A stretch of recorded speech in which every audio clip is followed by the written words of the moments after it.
But then also two is also the critical question of accessing capital for investment. I know you've talked about the land, which is quite interesting, but for other businesses beyond just selling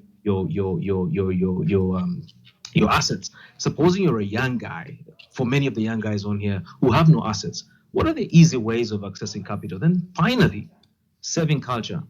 What's the best way or best advice you can give an 18 or 25-year-old on how to save for their future? That's all.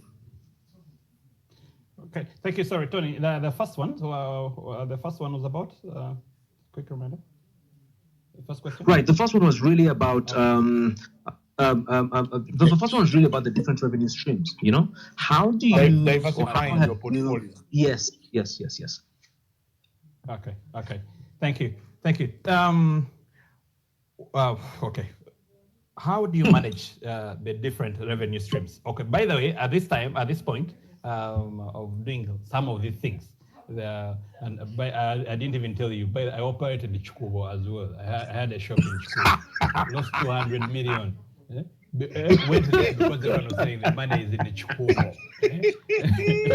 That was one of those other big failures. Yes. So the different revenue streams.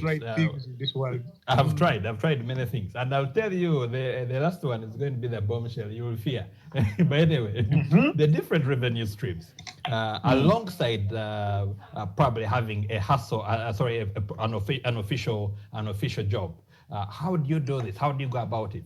Okay, one, and I think I didn't bring this out earlier on, is that most of the things I have done, apart from probably real estate and a few supply transactions, I have actually done them with partners. Partnerships are key. Partnerships are key for you to be able to go into other ventures, because you can't be in two places at the same time. Like they say, to become rich, you need to have so many hands out there collecting money for you. Unless you're a coder, that you're going to write a code and get paid millions. Everyone else, you see Mukwano, he's here in one place, he has the traders in the Kamuli selling his product, a guy in the Kasese, everyone is collecting money for him. Those are the many hands I'm talking about. So to do these various revenue streams, you need to find people that you can work with. And you also have to ask yourself, what does everyone bring on the table? Either you bring financing, you bring the idea, you bring the market. And then you work together. You can have a full-time job, but weekends you chip in, or in the evening you chip in, or even during the day. People, I don't know, some people want to pretend that you go to work and you're busy from 8 to 6 p.m. That is nonsense. That means you're not good at your job. What sort of work are you?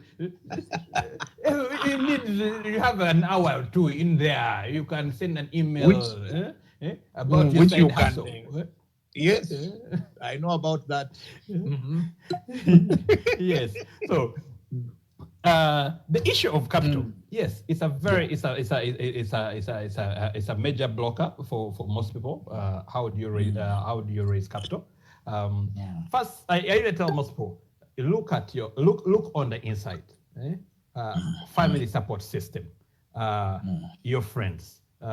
When you have an idea and you pitch it to your friends, if it's a bankable idea, very big possibility your friends are going to lend you money. By the way, I'm talking about all these things. I have a lot of borrowing. I have borrowed money from banks. I have friends who have trusted me with their money, and I'm investing it on their behalf. And but you see, that to be able to raise money over 10 years, 12 years from friends boils down to one major factor: trust. Yeah, good. If people don't trust you, people are not going to invest with you. And you see, money is something. I don't know. I don't understand it. There's no people get money. It's not your money, but the excitement. Can I just say something to you, Hillary? Yes, Robert. People ask me, how did you manage to get Hillary to talk to you immediately? And I just said, I think he trusted me. That's all. I think so. Yeah, Trust is a game changer. Trust is a game changer. Very. Go. Yeah, and yeah, once people lose trust in you, once one partner loses trust in you because of maybe disagreements over sharing and whatever, you're not losing just one partner, you're losing 10. Because that person is going to talk. That person is going to tell the next person. I have people now who come and say, you know what, this friend of yours is trying to borrow money. Is it okay? And trust me, if you cheated me, I'm going to tell them, oh, slow down. No, don't lend that guy money. Okay, lend them at your own risk. That kind of thing. So trust is very important. If you have a good attitude and you've created and you're looked at as someone who can be trusted, people will invest their money with you. Because they know when you lose it, whatever the reasons are, the reasons are.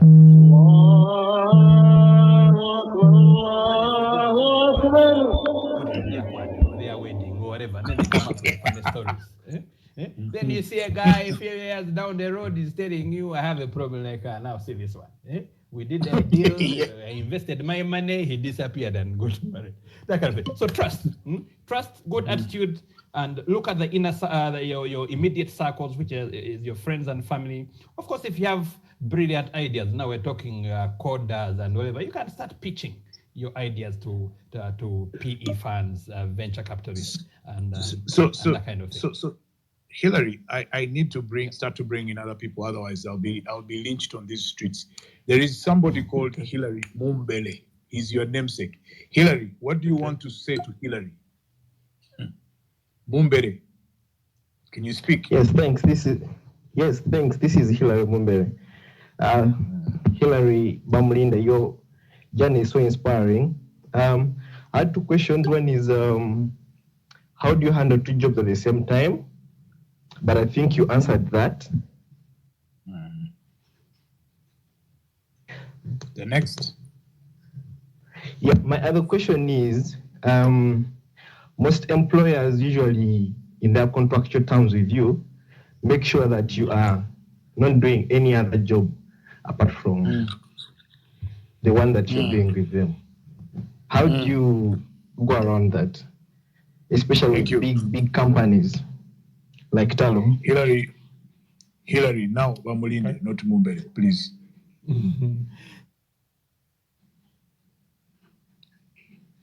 Oh, what did I do? I may have disconnected the other Hillary. Let me just find him again. I think I did. Yes, you did. Yeah, but I've sent him an invite. So Hillary, I know you're listening, so just get back on. I've sent him an invite.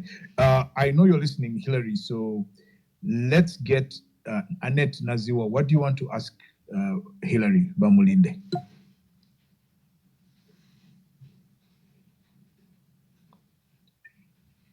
Hillary, sorry I did that to you. I was trying to sort things out. So welcome back. Can you answer the questions that your namesake asked? Okay, yeah. So companies will make you sign, especially the big corporations, contracts. But these contracts, I don't know. I think maybe we get contracts, and of course we have not read them, and we assume what the contract is telling you. Most of these contracts are actually telling you you're not supposed to do something in conflict with what the company is doing. So if I'm working with Talo Oil, I should not go into oil mining. But there's no rule that says I should not start my snack factory in Gayaza. And Good point. That is there. That is stupid, and it can be ignored, and it will never be held against you. The only thing, you shouldn't be doing things that are in conflict. For instance, yes, I'm a supply chain specialist. I know how to source and whatever. I can't supply Taro oil things, but I can supply a contractor in UNRWA something. Yeah, true. Absolutely. And there's absolutely nothing wrong with that. Yeah, so I think sometimes we get into organizations and we assume the contract and we put these burdens on ourselves. Or sometimes people say things, he's the manager, he says something, he shouldn't be doing, but it's not even contractual, or it's not even legal. He's just jealous of you. Probably. Yeah, I've got I've got someone else who I want to bring in, Grace Taharana. Grace, what do you have to say? Good evening. Thank you, Hilary and Robert. Grace, My question is, can you hear me? Very well.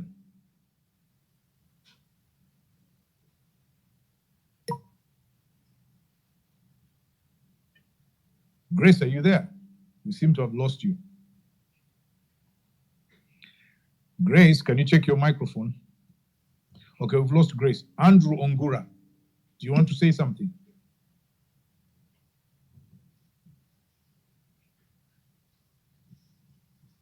Andrew Ongura.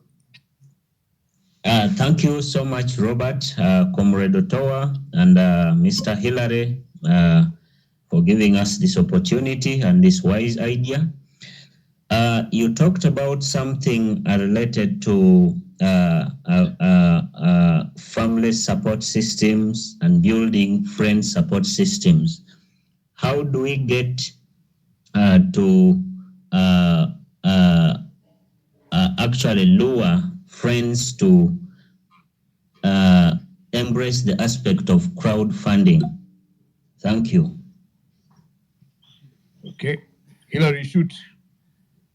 Yeah, I think it's the simple answer is one. It starts from the idea. You have to sell your idea. I think I put out a tweet sometime this week and I said the most important skill for an entrepreneur, single most important skill, is the ability to sell.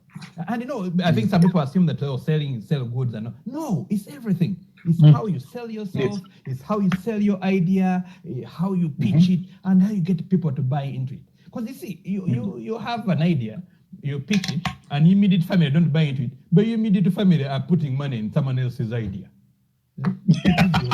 You've not sold it. And there's money around. There's money around. It is until people die that you see money. People bring mabugoro. People have been crying with no food. Until people want weddings, the money comes. Yes. The money comes. But you have an idea, the money disappears because the idea is not appealing to people.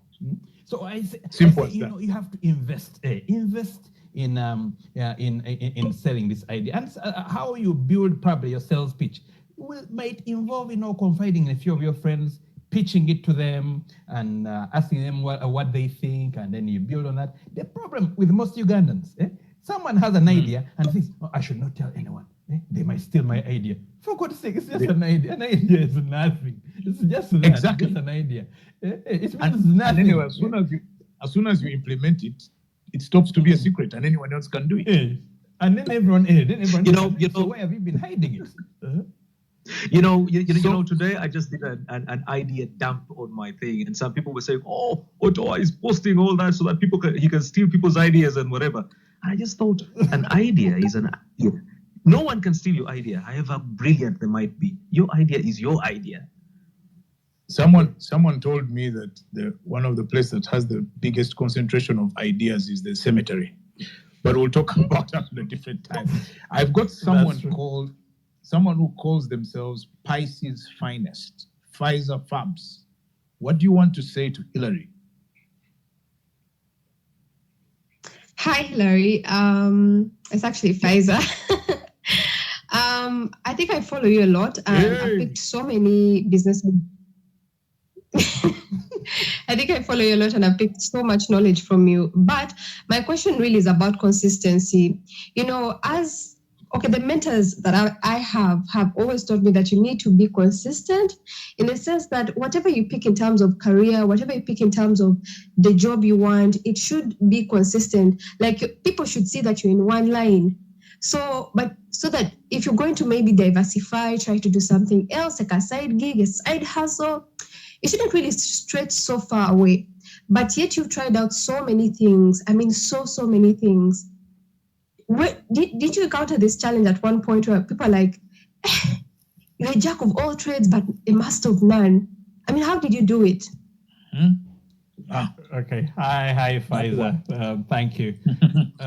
You see, I think this is the only advantage of being an orphan.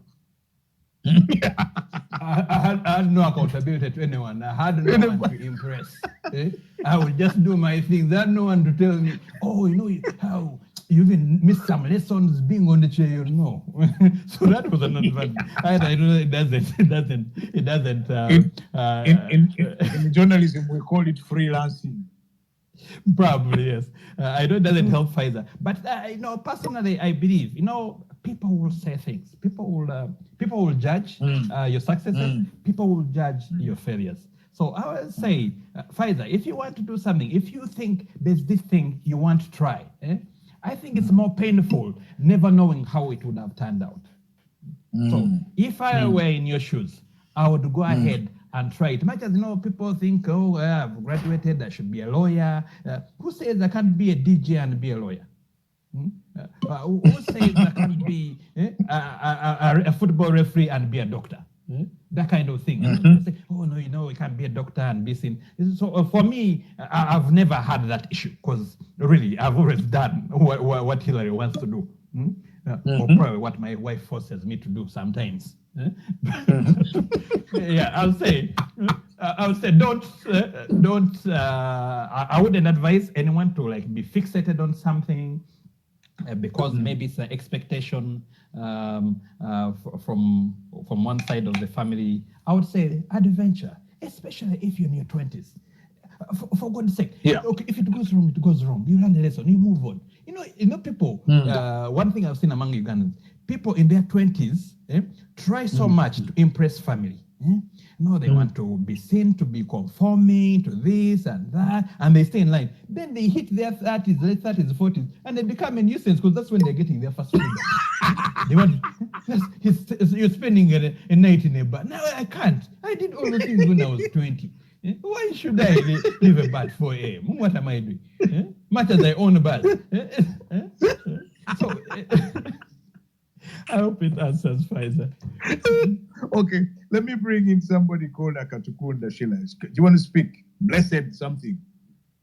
Bless us with your voice. Good evening. Yeah, thank you. Thank you so much, Hillary. I follow you a lot on Twitter, and I've been blessed to be part of this Twitter space. I want to say something about capital. Yes. As a young person, I have had a share of my failed businesses. I'm not so old. So in 2018, I zeroed down to one business, which is kitchenware. That's Sheila's Kitchenette. I did not have any capital. The only capital I had was my phone and some money for data. I used to go to Chikubo, take pictures with my phone, and then post. We are blessed with social media. We are blessed with Facebook, Instagram, and all that.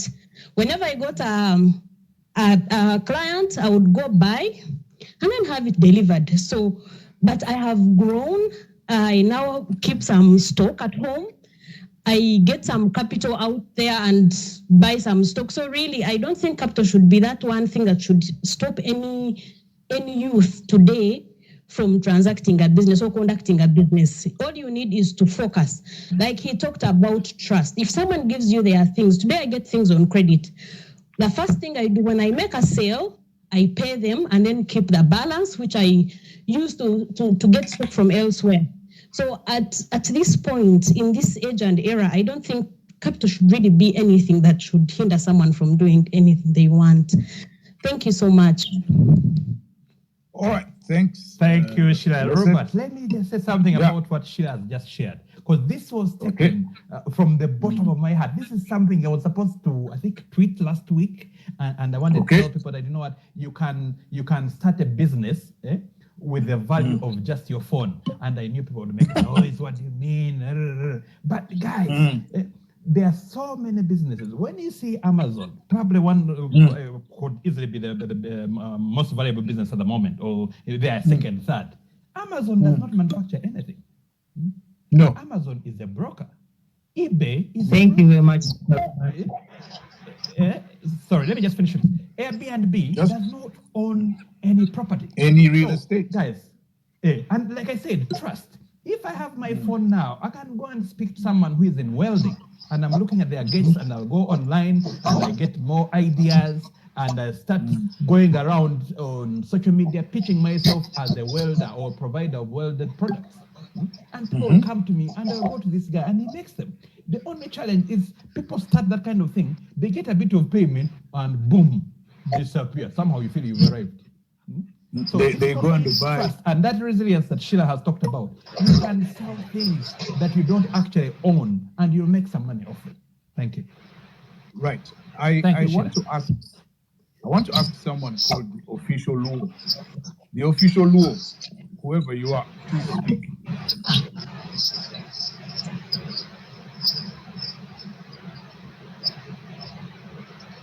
Eben Charles, can you speak? Yes, sir. Mr. Robert Kamshenga. Yeah. Yes, go ahead. Yeah. My name is Charles and I'm really privileged to be in this space.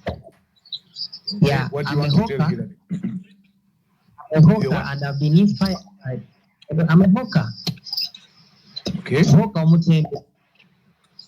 But literally, your story has really inspired us with the youth. And what I've come to realize is if you take the right steps, well knowing that you're not about what people will say, you're not about what people will judge, but you're about making the difference in your life, you need to get there. I'm really privileged and I thank you, Mr. Hillary, for inspiring us. But my question is, like me, I'm now planning to go and bank chair, then come back with enough capital to start up a hardware. But there is this thing of sharing our ideas to our elders and the people around us. And now people are like, you can stay here, you make your money and your capital grows. But deep inside me, I feel that let's say I need 50 million. And maybe I can take 4 years outside, I come back with the money, I go into a business which I have about. Okay, so how do you advise me? Should I go? Okay. Yeah, do you advise us Hillary, to get capital outside or here? Okay, that's my question. I would say follow your heart. Yeah, follow your heart. If you feel you can go out there and raise capital and come back and work here, pursue it. If you think you can work here and raise capital and do other things, pursue it. There's no silver bullet. The challenge is we want to do things that people are telling us to do. In the end, you're miserable. You realize in your 40s and you've not done anything because you're always listening to what people are going to tell you. But also, I say put in consideration your personal family and well, like I said, me, I had the advantage of being an orphan, so I did whatever I wanted. It may not apply in your case, but I would say follow your heart. Yeah, there is somebody called the official Luo. Are you on now? Okay, I don't think he or she or whoever it is there. So I will ask Ivas Tutu. Ivas, what do you want to say? Okay, I think guys have eaten their microphones, so I don't think anyone is talking. So Hillary, I have another question for you, but before I pose the question, I want to let guys know that we do guests from Monday to Thursday, and then Friday is when I come back and I do my mentoring session. So tomorrow will be my turn, and I'll be speaking at 7 o'clock, and I will be talking about how you acquire the skill to make the decisions. How do you acquire decision-making skills? That will be on tomorrow at 7. So during the day, you can tweet me all your questions and things, but how do you become a good decision maker? How do you learn the skill of making decisions? I will talk about that in the evening. It will be on Twitter Spaces. We'll do a Zoom, and we'll also do a YouTube session. So that's my special for you tomorrow. Hillary, the question that, listening to your story, the thing that really hits me is the way you have learned how to take risks. Talk to us about risk. Yes, Robert. Well, risk. I don't know how to. I wanted to get the simplest term to define it, but it's basically the measure of what could go right. and what could go wrong. And when I was younger, I did many things probably without even thinking. You just invest money here, something here. As I grow older, my risk assessment has become stronger. I no longer just do things. If you come to me with an idea and you want me to invest with you, and probably I need to put in 100 million and you bring 10 million, I'll make sure that when the business doesn't work, the pain of my 100 is going to be equal to the same pain you'll feel losing your 10. So my risk assessment has grown. And some gauging risk and managing risk sometimes comes from experiences. That you have done many things that have failed. Every time you fail, you pick a lesson and it teaches. And like they say, only fools don't learn from their failures. Exactly. And exactly. If you keep not learning, you sooner or later you become the example. Like, do you remember that guy? You will become the lesson. Yeah, so I say I've learned and improved my risk management based on past experiences and also based on what I see. Sometimes something doesn't have to happen to you for you to learn. If you've seen that the other guy did this, people have invested in circles and lost money. Why do you have to put yours first before you learn that the circle is a scam? People have put money in forex trading, but you want first to put yours for you to learn that the thing is a scam. That is being stupid. So now I know why you came first in Chibuli. But so Hillary, I've decided to let in 4 other people to ask. And I'm going to be very strict and I'm going to ask them to ask all their questions, then you can answer. And each one has a minute. So I'll start with Martha Marunga. Martha, what do you have to ask Hillary? Hi, Hillary. Hi, Robert. Thank you for the interesting conversation.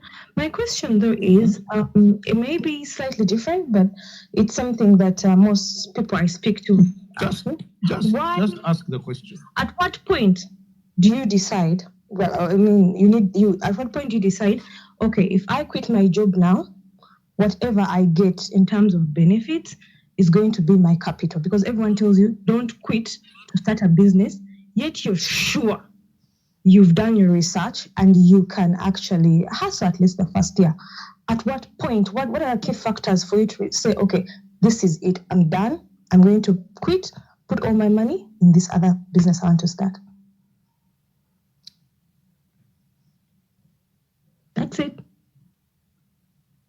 Okay.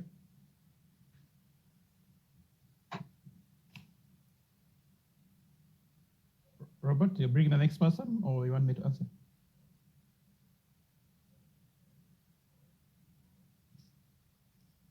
Hillary, please go ahead. You can answer that. Okay. So at what point do you quit? Well, this is also a very personal question. I think you feel it in your gut. When you're ready to quit a job, you'll feel it in your gut. I quit. I got out of corporate workspace at 35. And most people said, no, he's joking. He can't quit. He's still too young. To be honest with you, even my wife didn't know. She found out after a month because she told me, what leave are you on? You no longer go to work. So, I left work because I knew if I tried to, whatever, she would discourage me. But I had felt